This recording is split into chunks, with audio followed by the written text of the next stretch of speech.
하나님의 말씀을 보겠습니다. 하나님의 말씀은 잠언 3장 32절에서 35절에 있는 말씀입니다. 다 함께 읽겠습니다. 시작. 대저 패역한 자는 여호와께서 미워하시나 정직한 자에게는 그의 교통하심이 있으며 악인의 집에는 여호와의 저주가 있거니와 의인의 집에는 복이 있느니라.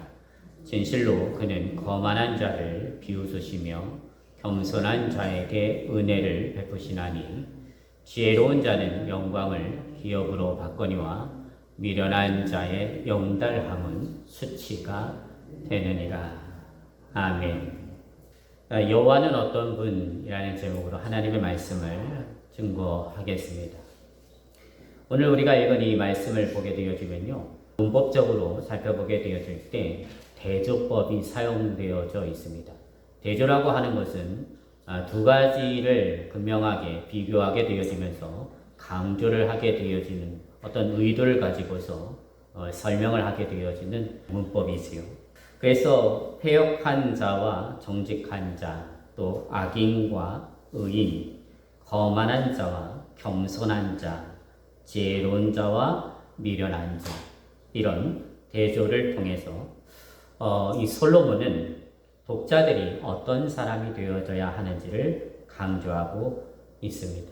그 구절들을 이제 함께 살펴보면서 하나님의 말씀을 나누도록 합니다. 32절인데요. 32절을 보게 되어지면 패역한 자와 정직한 자의 대조가 보여지죠. 대저 패역한 자는 여호와께서 미워하시나 정직한 자에게는 그의 교통하심이 있으며, 그렇게 말씀하고 있습니다.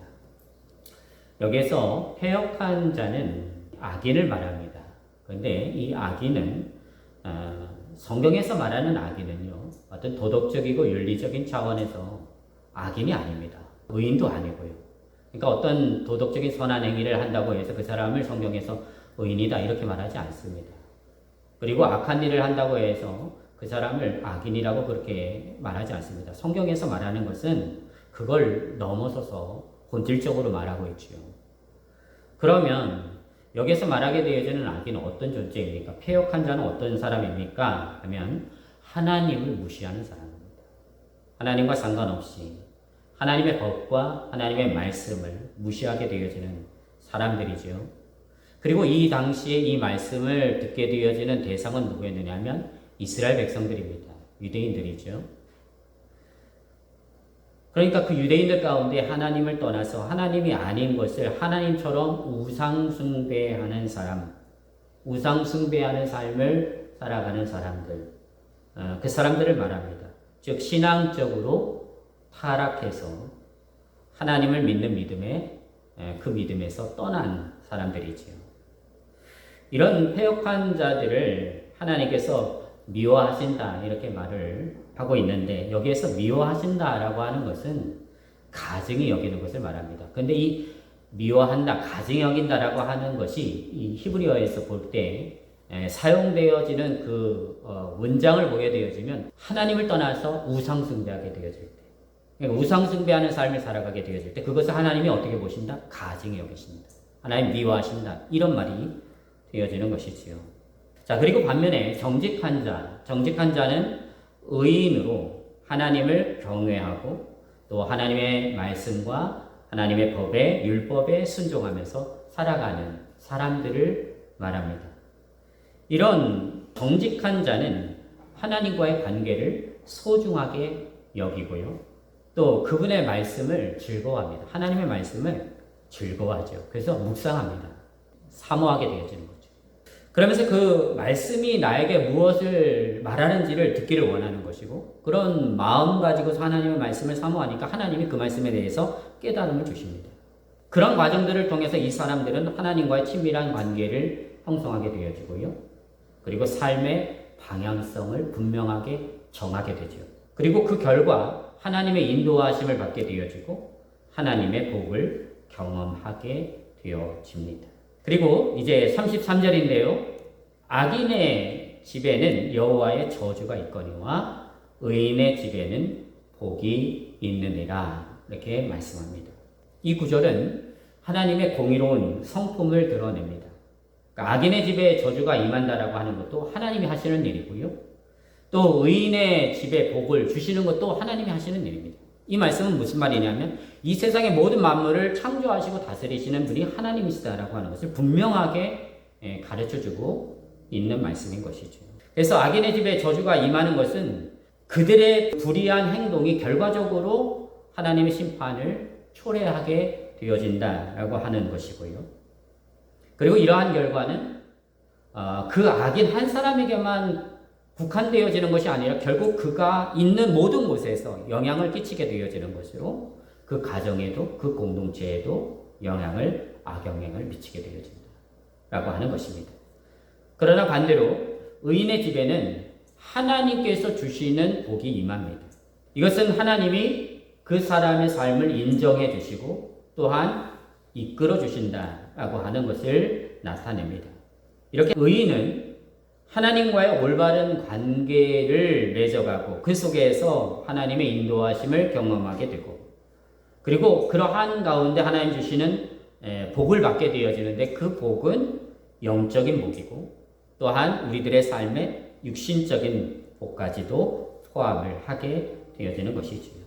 그러니 어떤 사람이 되어져야 되겠느냐라고 하는 것을 우리에게 이제 가르쳐 주는 것 아니겠습니까? 자, 34절에 있는 말씀인데요. 34절에 있는 말씀을 한번 읽어볼까요? 34절 시작. 진실로 그는 거만한 자를 비웃으시며 겸손한 자에게 은혜를 베푸시나니. 자, 하나님이 거만한 자, 교만한 자를 하나님 어떻게 하신다고요? 비웃으신다 라고 하는 것이죠. 그러니까 하나님이 보실 때 하나님이 창조주 아니십니까? 그 창조주 되시는 하나님 앞에서 피조물 된 인간이 하나님 앞에 거만하게 되어지고 거만한 어떤 교만한 모습으로 살아가게 되어진다라고 하면 그것은 결국 하나님을 무시하는 그런 삶의 태도가 되어지는 것이겠지요. 그런 사람들의 그 교만에 대하여서 하나님이 비웃으신다라고 하는 것이죠. 교만한 자는 악인과 동일하게 자신의 지혜와 능력을 과신하는 사람입니다. 그러니까 자기 자신을 믿는 것이죠. 그렇기 때문에 보이지 않는 하나님은 자기에게 아무 의미가 없다라고 생각을 하게 되어집니다. 그러면서 하나님과의 관계를 멀리하는 것이고요. 그리고 그러한 모습을 하나님께서 비웃으신다라고 했으니까 하나님이 얼마나 그 교만과 오만을 싫어하시는가라고 하는 것을 우리에게 깨우쳐 주시는 말씀입니다.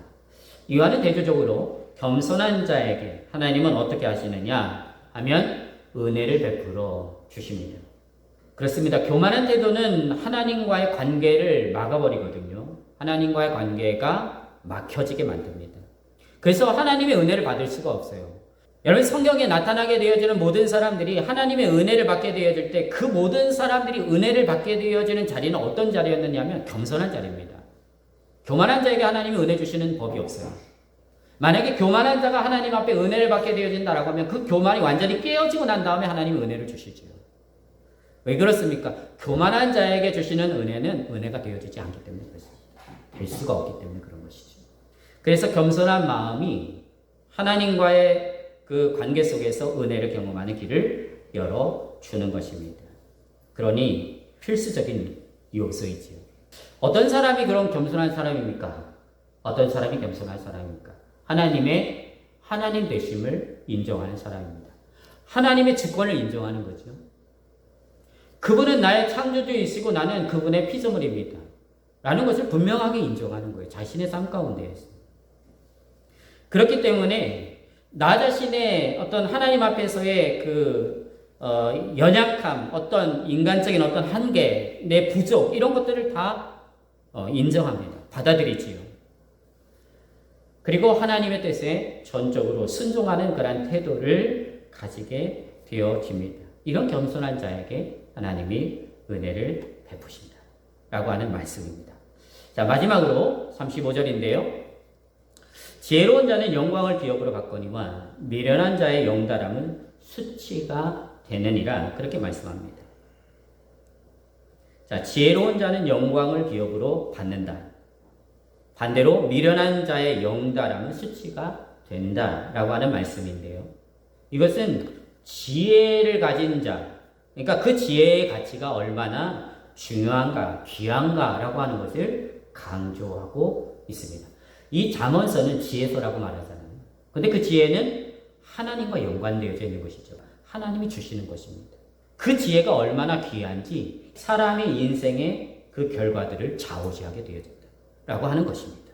그래서 지혜로운 자는 하나님이 주신 지혜를 통해서 올바른 선택을 하게 되어지고 그 결과 영광을 얻게 되어지지만 미련한 자는 어떻습니까? 세상의 영달함이 오히려 수치가 된다고 합니다.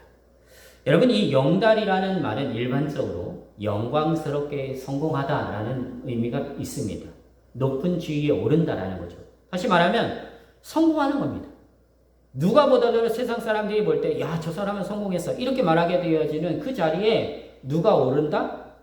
이 미련한 자의 영달함도 있다라는 거죠. 그렇게 오른다라는 거예요. 그러니까 미련한 자라고 해서 무조건 밑바닥을 긴다 이렇게 말하지 않습니다. 그렇게 할 수 있다는 거예요. 얼마든지 그런 일들이 가능하다라는 거죠. 그렇게 보면 언뜻 지혜로운 자가 얻을 영광과 다르지 않은 것처럼 그렇게 생각이 되어지지요. 그래서 속기가 쉬운 것입니다. 거기에 혹하게 되어지는 경우들이 많은 것이고 거기에 시험 드는 경우들도 있는 것이지요. 여러분, 산에 가면 그 약버섯과 독버섯이 있지요. 근데 이 약버섯과 독버섯 가운데 약버섯인 줄 알고 캐서 먹었다가 그거에 독버섯이 되어서 병원에 실려가고 심지어는 죽음에 이르게 되어지는 그런 경우들이 있습니다. 그 영지버섯 아시죠, 여러분? 영지버섯. 근데 이 영지버섯하고 아주 비슷한 게 있습니다. 땅을 뚫고 나오게 되어질 때 아주 비슷한 게 있는데 그게 뭐냐면 사슴뿔 버섯이에요. 근데 이 사슴뿔 버섯하고 영지버섯은 땅을 뚫고 나올 때 전혀 분간이 안 될 정도, 전문가가 아니면 구별하지 못할 정도로 그렇게 똑같습니다. 그러니까 영지버섯이 얼마나 좋은 거예요. 그러니까 사람들이 아예 조금 나왔을 때부터 이건 귀한 거니까 그냥 다 가져간다는 얘기죠. 근데 잘못하다가 영지버섯을 가져간다는 게 사슴뿔 버섯을 채취해가지고 가져가는 거예요. 그리고 말리잖아요. 말리면 더 몰라요. 다 똑같아요. 말리고 나면 다 똑같아요. 그래서 그 물을 끓여가지고 먹는 건데 그 물을 끓여서 먹었다가 영지버섯인 줄 알았는데 나중에 막 속이 다 뒤틀리고 그리고 뭐 토하고 머리 다 빠지고 몸이 완전히 망가지게 되어지는 이제 그런 일들을 경험하게 되어지고 병원으로 달려가게 되어지죠. 가서 보니까 이게 영지버섯이 아니고 사슴뿔 버섯이었다는 거예요. 겉으로 보기에는 똑같습니다. 시작이 되어질 때 똑같은 것 같아요. 그 모습이 차이가 없습니다. 그것처럼 어찌 보면 이 지혜로운 자의 어떤 그 하나님 앞에서의 영광과 이 미련한 자의 영달함이 똑같아 보인다라는 거예요.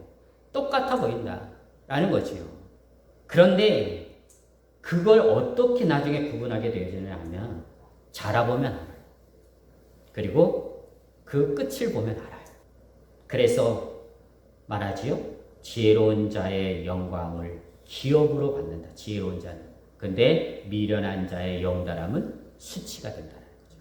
결과입니다. 마지막에 끝이죠. 왜 그렇습니까?